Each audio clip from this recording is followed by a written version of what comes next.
The people became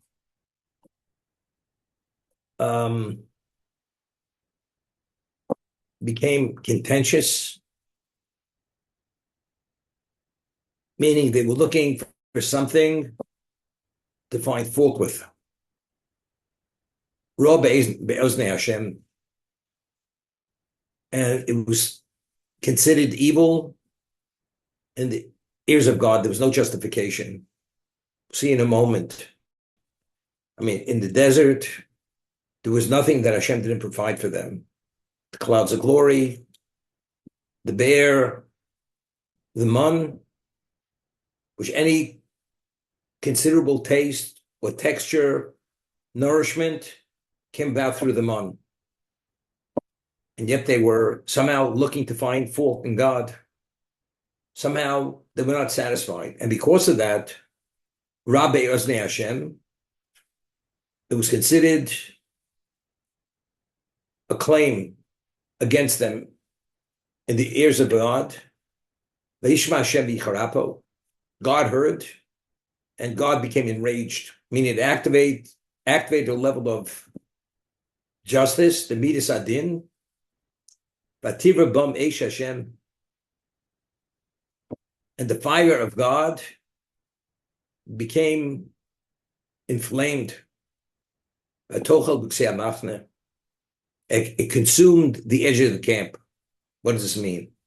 There was a reaction from Hashem because it was a baseless claim, unjustified. Therefore, it brought about the attribute of justice, which caused this fire, and it consumed b'tzei machne. Being part of the camp became consumed by the fire. So let's take a look in Rashi.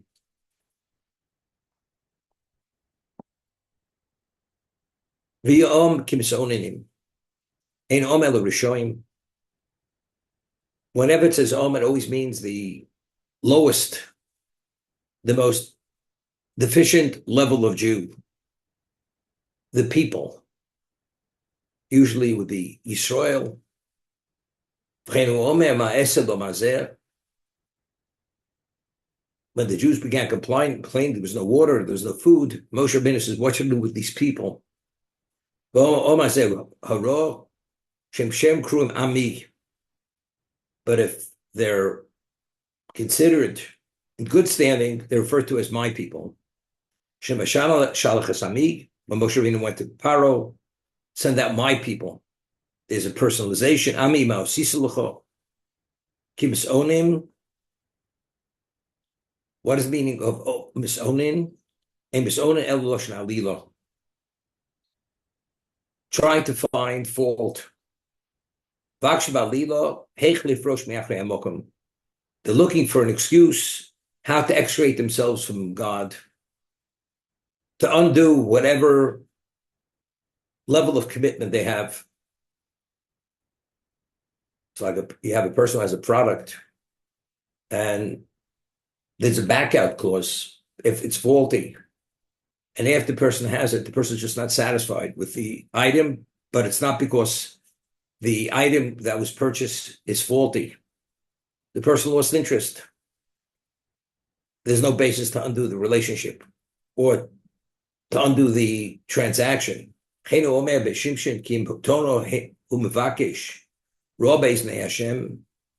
was considered evil in the ears of God. Because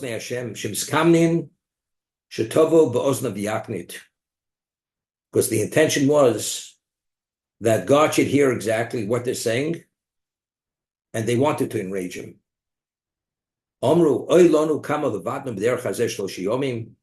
to us, we've been actually overwhelmed. Lavatnu, we've been fatigued on this trek for 3 days.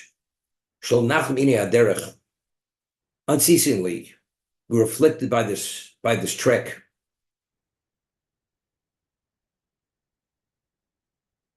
The Sifsich says, Lavatnu tarachnu. The toll is too much. God is driving us at a pace which is beyond our interest. V'yicharapo, Ani ho yisim skavin l'tovaschem, sh'tikon lo eretz miyad. That I expedited the timeline, that for 3 days you traveled unceasingly, it was in your interest that you should enter into land immediately. But you took it wrong rather than taking it correctly. It says the fire consumed the edge of the camp. Those that were the lowest echelon of the people, the edge of the camp, the periphery of the Jewish people. And who's that? One interpretation, Erev Rav, who's the rabble. The fire consumed the rabble. Shimon Menashe Omer, B'Ktzinim Shibalim, B'Gdolim, to the contrary, who's the more advanced, the officers.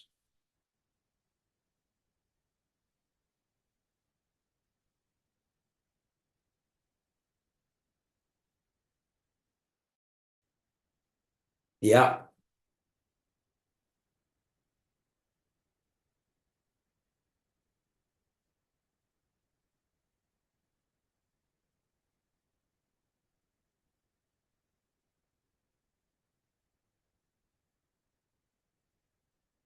So the Sifsei Chum explains based on the question.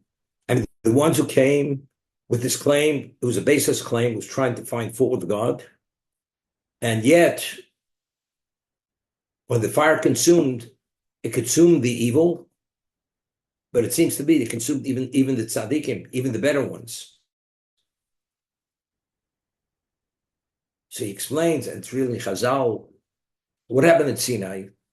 At Sinai, Nadav and Avihu, together with the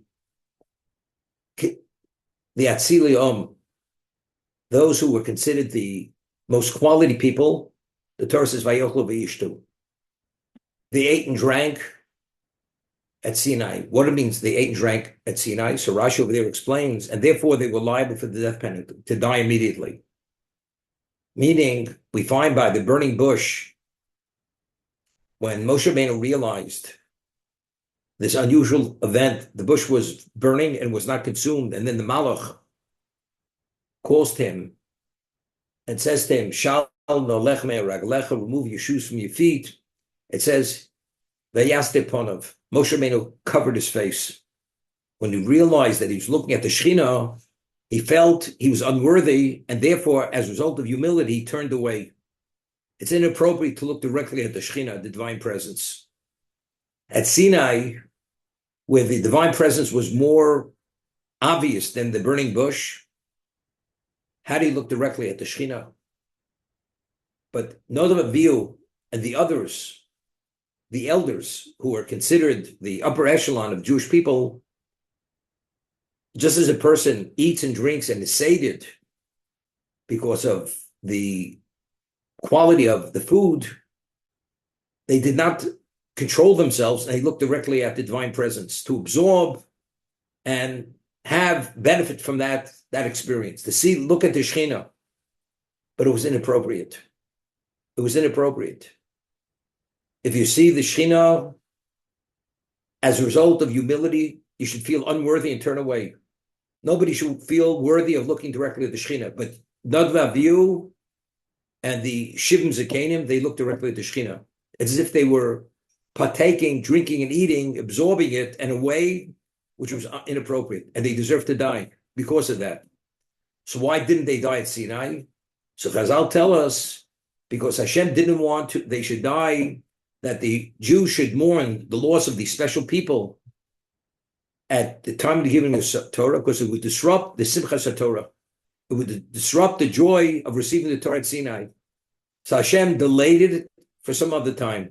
They should die some other time, not at the time the Torah is being given. When did Nadav Avihu die?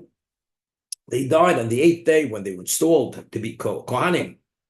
When the Shekhinah entered into the Mishkan, this is when they had done what they had done. The question is what they did, but they failed. And they were struck down immediately, Hashem. They died. But it was only the two of them. There were another 70 that had to die. When did they die? They died at this moment. When Hashem came, after they heard this unjust claim that they were trying to find fault in him, which was initially initiated by the Erev Rav, by the rabble. This is when the Midas Adin not only consumed the Rishoyim, the others were also consumed at this time. That's what happened here. So we'd once spoken, why was Nadav Avihu, why did they die at the time when the Shechina entered into the Mishkan? On that day, when they were installed to be Kohanim. Why? So when they were struck down, Aaron was like taken aback. These were his most special two sons. The upcoming Torah leaders of the Jewish people. Nobody was more advanced than they were. And they were struck down. So Moshe says to Aaron, Hashem had said to me that the day that the Shekhinah enters into our midst, I will be sanctified with those who are closest to me. I thought initially that it would be you or I who would be struck down, be taken. Bekrovi HaKodesh, those who are closest to me, I will be sanctified. But I realize now that Nadav and Avihu were more holy than we were. So we explained over there, based on Rabbi Simcha Vidvinsk, we say that Hashem is Dayan HaEmes. There's no iniquity in God's justice. A person can be perfect, but if he fails at a certain level, God doesn't play favorites. Hashem is exacting even with the tzaddikim as much as a hairbreadth, because this was the only sin that they had. Therefore, they were the model to communicate that there's no iniquity in God's justice. Even though they had one sin, you'd say God would turn away and wouldn't acknowledge the level of liability. No, there's no such thing. Hashem acknowledges the liability, therefore they were struck down. Therefore, through them, the Kiddush Hashem, the sanctification of God's name of Krovi HaKodesh, with those who are close to me, I will be sanctified, to confirm there's no inequity in God's justice. But why were they chosen to fail at this moment? Because really they deserve to die at the time of Kabbalah Torah.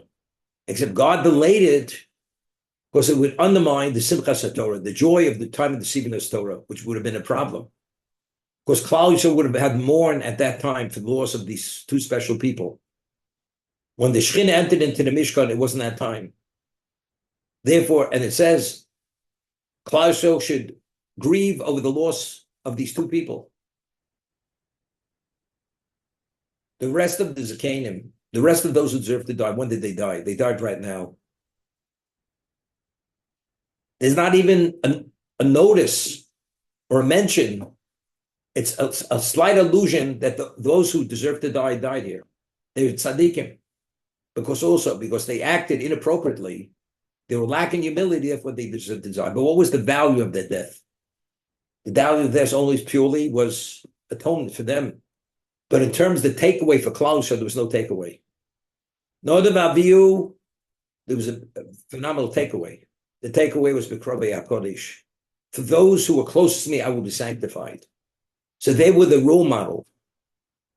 The rest of them, was not a role model. They were just subject to what? To Midas Adin, to the attribute of justice. Therefore, they died. But there's no mention. They're only mentioned those the special people among the Jews. They also died together with the Rishoyim. So we mentioned the concept of Megal Muschus Aliyah Zakai. For a person to be the object, to bring about a Kiddush Hashem, you have to have something special going for you. Nadav and Avihu had something special going for them. They were the sons of Aaron. They were the most special sons of Aaron. They had this failing, but even though they had the failing, but simultaneously, as they're being atoned through death, but simultaneously, they bring about this Kiddush Hashem of the Krovi HaKodesh. And therefore, the Medrash says, and the Sefarno says the same thing as the Medrash, it says, Vayidom Aaron. Aaron remained silent. Why did he remain silent? So the Midrash says it was a consolation. And initially, he was like shocked. He couldn't understand why were his two sons taken. When he was told that they were the object of Kiddush Hashem, of the Krovi HaKodesh, that was the ultimate level of consolation for him. And therefore, he remained silent. He had nothing to say. It was painful, but simultaneously, he brought about this ultimate level of Kiddush Hashem. We read at the end of the Parsha about the story of Miriam and the Neviah. Miriam, Moshe's sister, she had spoken out of turn about him, and she became a leper.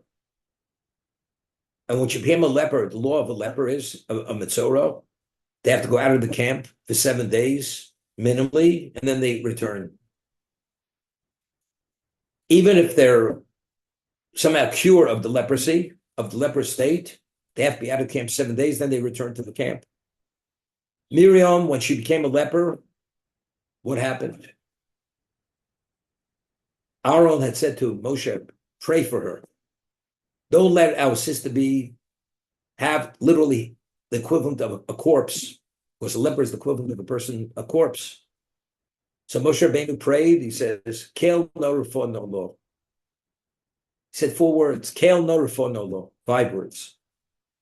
And immediately the leprosy went away, but she was out of camp for 7 days. What happened during the 7-day period? So the Midrash tells us, the Chazal tell us, which is based on the Pasuk, that the Jews did not travel for 7 days. They waited. They waited until she was able to return into the camp. Why? Because just as when Yocheved had put Moshe in the basket into the Nile, it says, but his sister stood at a distance and she waited to see what's going to happen with him. This is when Bas Paro had taken him out of the Nile, but she waited to see. So just as she waited, measure for measure, when she became a leper, Klaus waited for her till she recovered from a leper state to be able to re-enter into the camp. So in the words of the Medrash, who waited? The Shechina waited for a week. The Bnei Yisrael waited for a week. And Klaus waited for a week. And only after she was able to re-enter, then they traveled together with her. But that was the reward. Measure for measure. And if you would speak to one of us and you'd say, you know something, you do something wrong and you have to be atoned for. Do you want it to be public knowledge? Public knowledge. We're going to wait for you. That means there was no Jew who didn't know that Miriam was a leper, that every Jew knew that Miriam had spoken out of turn about our brother, because we're all waiting. And that's the reward. Because she waited, we wait. It was up to her. She'd say, do me a favor. Continue traveling. I'll catch up. It's a level of embarrassment which is not to be related to. Every single Jew knew that Miriam HaNeviah, who was the special woman, she had this very serious failing. But yet, we say that's schar, that's a reward. Mida connected Mida. As she waited to see that Moshe, what would be, whether he would drown or not drown, what would be the outcome, we waited. How do we understand this?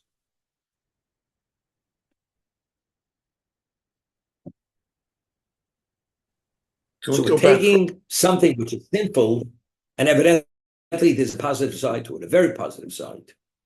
Not about you, they deserve to die. The positive side was the Krovi HaKodesh, that God's name is being sanctified, because to show there's no equity in God's justice, which was not the case by the others. The others, they were just consumed by the fire. It's alluded to that they died. There's a mitzvah aseh, a positive commandment. We have to remember, what did Hashem do to Miriam in the desert when we left Egypt? She became a leper. That's a mitzvah aseh. If a person does not speak Lashon Hara, when you're tempted and you restrain yourself, you're fulfilling a positive commandment. If you speak, you violate a positive commandment. What is the positive commandment? remember what Hashem had done to Miriam. And the Ramban explains over there that although she didn't mean anything to be critical, just being critical, she asked an innocent question. Why did Moshe separate from his wife? Because he's a prophet. We are also prophets. We didn't separate from our spouses. So Hashem says, but how do you speak? But Moshe Avdi, if Moshe has that special relationship with me, evidently it's clear what you see as a failing is not a failing. Secondly, he's Avdi. He's my servant. And if he's my servant and I vow him as my servant, evidently what he's doing is not incorrect. It's very correct. And compounded, he's Moshe and Avdi. Definitely, you have no right even to question what this is all about. Because that he's the closest person to me, that clearly is a confirmation that you're reading the script wrong. There's nothing negative here.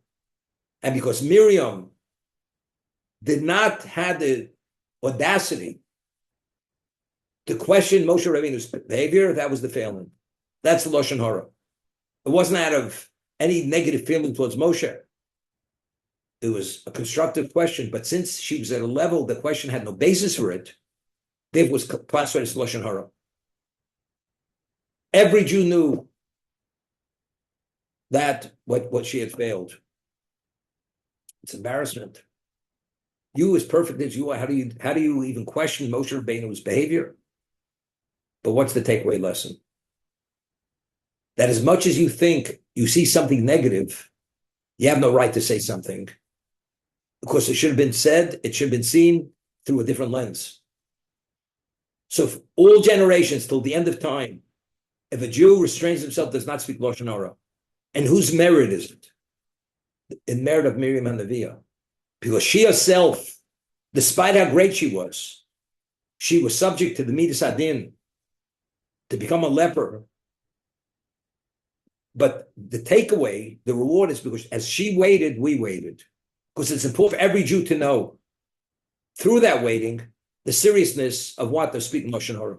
So again, it's the concept of Megal Nusmus Al Yidei Zakai. Because she was meritorious and deserved, we should wait. It manifests itself, but what was the payoff? The payoff is a mitzvah saseh. One of the 248 positive commandments in the Torah is remember what Hashem had done to Miriam when we left Egypt. So yeah, okay.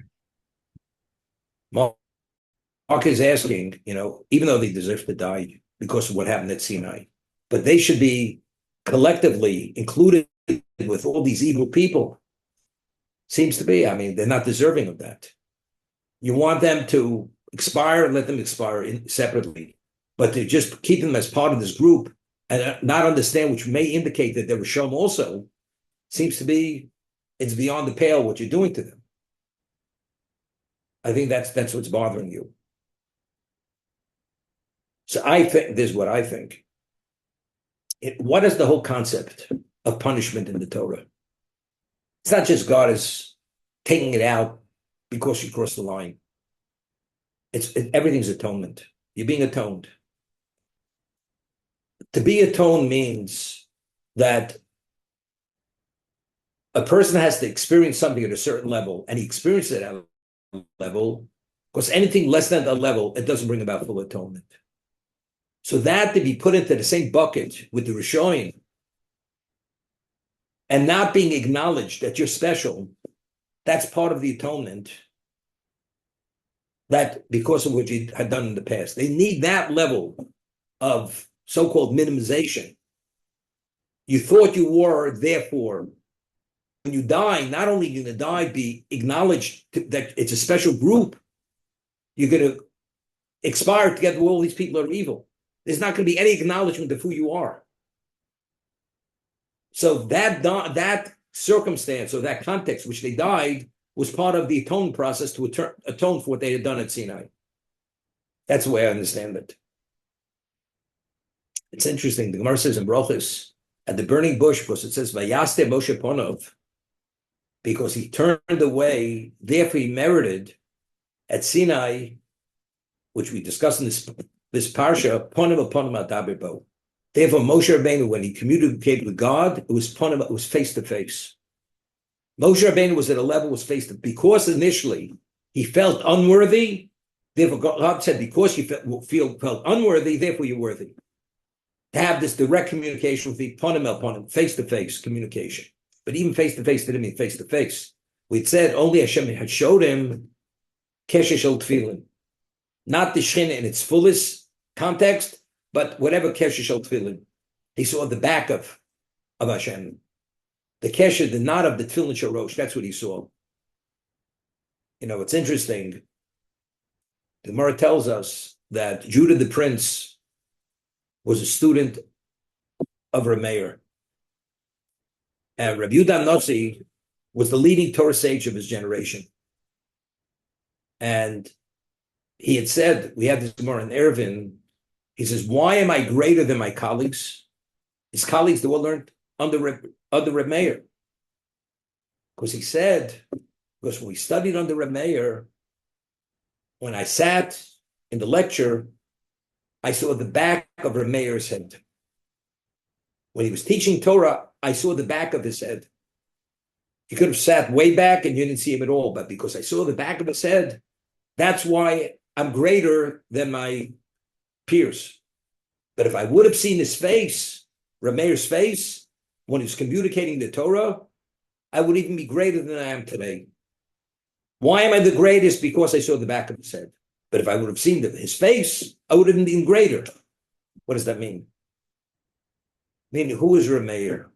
Rav Meir was the leading Torah sage of his generation. The Gemara tells us that why don't we rule like Rav Meir? Rav Meir, firstly, was known as, what does the word Meir mean? It means illuminate. But the Gemara also says, in Eruvin, Rav Meir's name was Reb Nahoroi. In Aramaic, Nahoroi means light, enlightenment. He was the enlightenment. Shemaner eini chacham halacha. He elucidated the eyes of the chacham halacha. He brought it out to such a level of clarity. Therefore, he's called Reb Nahoroi. That was Rav Meir. So the Gemara says, why don't we rule like Rav Meir? We don't rule like Rav Meir. So the Gemara says, because Rav Meir, he was so great that whatever position he took on, he could convince you that his position is the most cogent position.